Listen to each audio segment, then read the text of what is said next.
This is All India Radio. In the program Spotlight, now we bring you a discussion on highlights of International Film Festival of India 2022. The participants are Murtaza Ali Khan, veteran film critic, and Lalima Aneja Dang, AIR correspondent. The 53rd International Film Festival of India began in Goa on the 20th of November and ended today. Well, this time France was the country in focus, and as usual there was the Indian Panorama section. And what made it special was an attempt to identify 75 budding filmmakers called 75 Creative Minds, so that they would be groomed further for filmmaking, celebrating 75 years of India's independence. Murtaza, how was this section particularly? Because this is for the first time that we have identified 75 people to groom them. I think we are making a foray for the future. We are creating these young minds. They are the future storytellers of tomorrow. And they had a 53-hour challenge in which they had to make a film. And so always they were on the prowl looking for location hunting, looking for ideas and the challenge of it, because they had to do it in that very space, and so they had to come up with creative geographies, creative ideas, storytelling really come to the fore. The creative juices are flowing, and I also met a few of them, and they were always running from one corner to another, pillar to post, trying to get it done. I really thought that this initiative is wonderful because it really prepares so many young minds for the future. Ultimately, storytelling is all about legacy, and we have had a very rich legacy, so this is actually for the posterity, so that the coming generations of Indian cinema also are in secure hands. Yeah, because the excitement of filmmaking is always there, but it needs to be channelized, it needs to be given a direction, which probably what they did in this kind of an attempt. Moving on to Masterclass, well, that's one of my favorites, where you have masters of filmmaking and they discuss various aspects of cinema. Of course, we had R. Balki talk about the craft of cinema. We had A. Srika Prasad to talk about to cut or not to cut, quote unquote. Mark Osborne talked about animation as a tool of expression. How were these interactive sessions? What did they bring forth?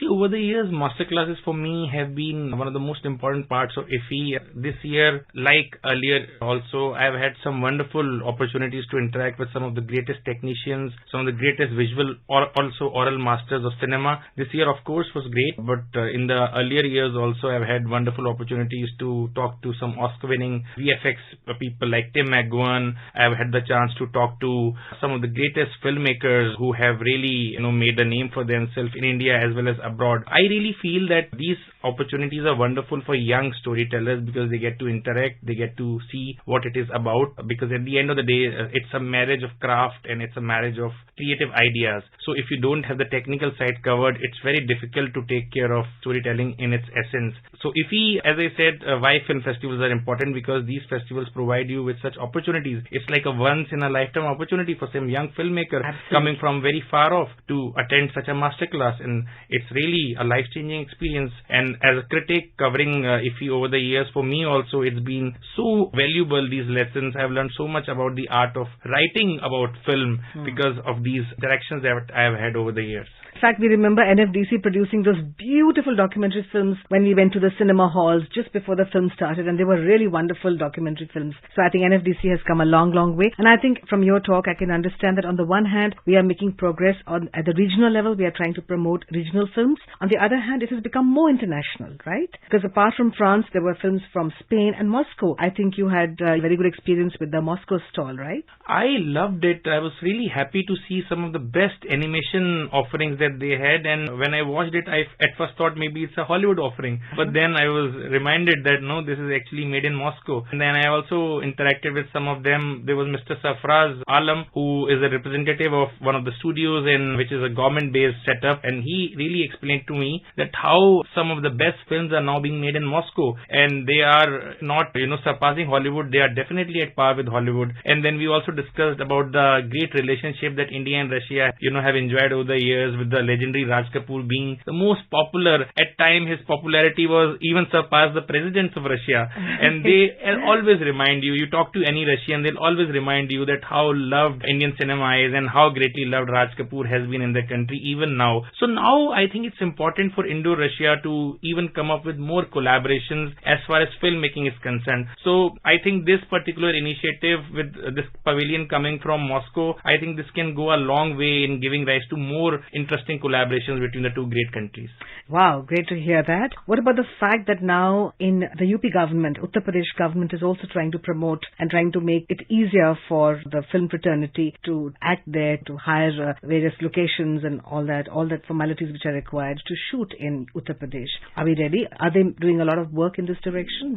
I was fortunate enough to talk to the representatives from Film Bandhu, which is part of the UP government looking after creating this major hub of filmmaking in UP, particularly Noida. I spoke to them and a lot of filmmakers also came there. Kabir Khan came there, Anand L. Rai came there. So I saw a lot of interesting developments happening. There was Emmy-nominated filmmaker from New York, Mr. Tilok Malik. He was also there. And from what I gauged and from how I spoke to these filmmakers and the representatives from the pavilion, I really feel that the future is really bright because UP government is really not leaving any stone unturned to make UP this big hub of filmmaking. And I won't be surprised if it is competing with Mumbai, probably even surpassing Maharashtra in the very near future because of the policies that they have. It's very helpful now. They have created this one-stop shop wherein you just need to apply and you get all the benefits and also subsidies are in place. So why would you not want to go to UP and make a film? In fact, it's a call. They have invited not just filmmakers from India but from the whole world. Absolutely. In fact, when I see that our filmmakers have been to countries abroad, especially Switzerland, where I believe there is a train in the name of a film director because he was making so many films there. We ourselves here in our country have excellent tourist spots which we can capitalize on them and use them for filmmaking and thereby promote tourism as well. Moving on, Murtaza, the Film Bazaar here, as you said, is the largest South Asian film market in it, and it encourages creative and financial collaboration between South Asian and international film communities. It was started in 2007. We had films like Lunchbox, Margarita with a Straw, Kissa, Miss Lovely. What was the experience like at the Film Bazaar? I made so many good friends among filmmakers, and they were critics, they were festival directors at Bazaar, and everybody just said that they love India. I talked to representatives from San Francisco Film Festival, I talked to representatives from Busan, I talked to Japanese, I talked to people from African countries, and everybody said that they are in love with India, they want to come to India, they want to collaborate with India, and they also told me that they have been coming to India because of the Bazaar. So it's like their single point of contact with India. That's how it all started. So children films, be it films about especially able people, be it films about women, a lot of that was the theme this year. People and filmmakers, they were deeply invested in creating cinema with a change, especially with the South Asian contention in mind, and India being the country leading that brigade because of our soft power, because of our Bollywood identity. So I think Bazaar is really a very important component of our film festival circuit, and particularly of the IFFI, because it really allows us to have this new conversations around important issues of gender, about identity, and about what we really stand for as a country. Absolutely. And what was the work in progress lab like? A rough cut to be presented, 5 films are selected each year, and this started way back in 2008. Tell us more about this. See, I spoke to Mr. Bhakar and I spoke to Mr. Vikramjeet and a lot of other people at the Bazaar. So from what I gauged is that the last 2 years haven't been great in that sense because of the pandemic. But now they are really taking huge initiatives and they are now more than compensated for what they have lost. So you can expect some wonderful titles coming out, and regional focus, language-oriented focus has been something that Bazaar has always been interested in. So you have people from all across the globe, especially young storytellers. I met a gentleman who gave up his job with a very leading MNC and now he's fully invested into storytelling. He wants to make films, and one of his films was also in the viewing room. And then I met some wonderful filmmakers from UK and from the US who also had their films in the viewing room, and some of them were in Bazaar Recommends. Talking to them, you realize that these are the people who are going to be the future of cinematic storytelling, and with India being this wonderful market for them, freedom and our soft power that we enjoy, I think Bazaar is one place that can really be the game changer as far as the new age storytelling is concerned. Wow, great to hear that. Also, Murtaza, there is I would say, a symbiotic relationship between books and films, although they are two different medium. And this time, there was a stall on that. Can you tell us more about that? Books, because we've had films like Devdas made, I don't know how many times, at least 4 times I know of, because they were popular book. So how would you see this relationship between books and films turning out?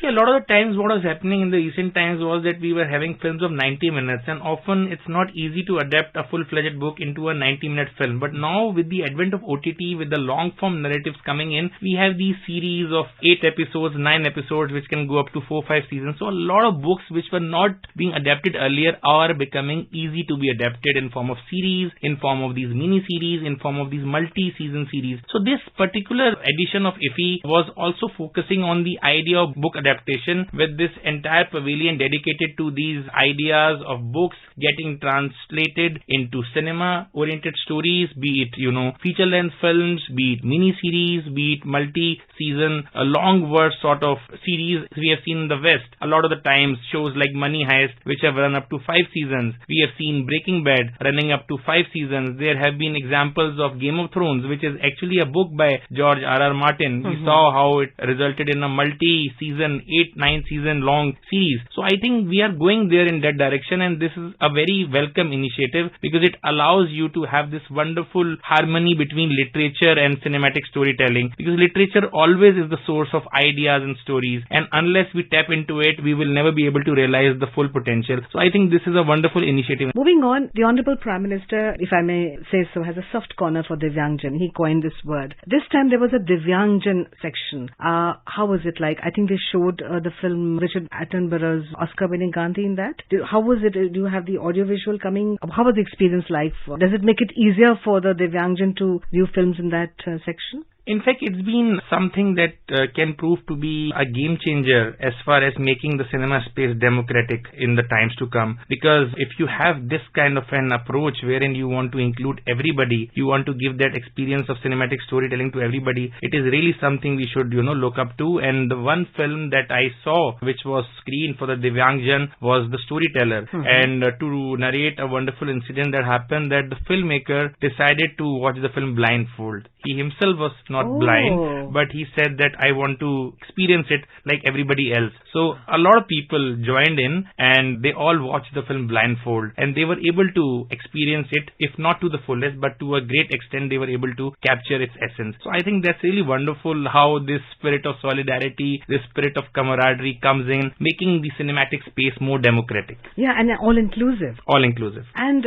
we had this special screening of Pan Nallin's cello show, the last film show, India's official entry to the Oscars in the Best Foreign Language category, and of course Madhur Bhandarkar's India Lockdown. How was that? Absolutely wonderful, because IFFI is one place which allows you to watch films with like-minded cinema buffs, also on the big screen. You can watch your films on laptops, you can watch your films at your home, but to watch it with like-minded people who are fellow cinema lovers on the big screen, I think that is the kind of culture that IFFI inculcates and IFFI promotes. And that is the reason why a festival like IFFI is so important, even if it happens just once every year and in Goa. But it really brings the whole film community together, and especially now that 2 years have been completely marred by the pandemic. So this is really taking it back to the roots and celebrating the cinema spirit that IFFI has stood for. And this was the 53rd edition. So you have to understand that we have a very strong legacy to carry forward. So to have a film like Cello Show, which is all about cinephilia, which is all about cinema viewing culture, and to watch the film on the big screen, I think IFFI celebrates that. And this year was really perfect with these films becoming a part of the festival. Well, 280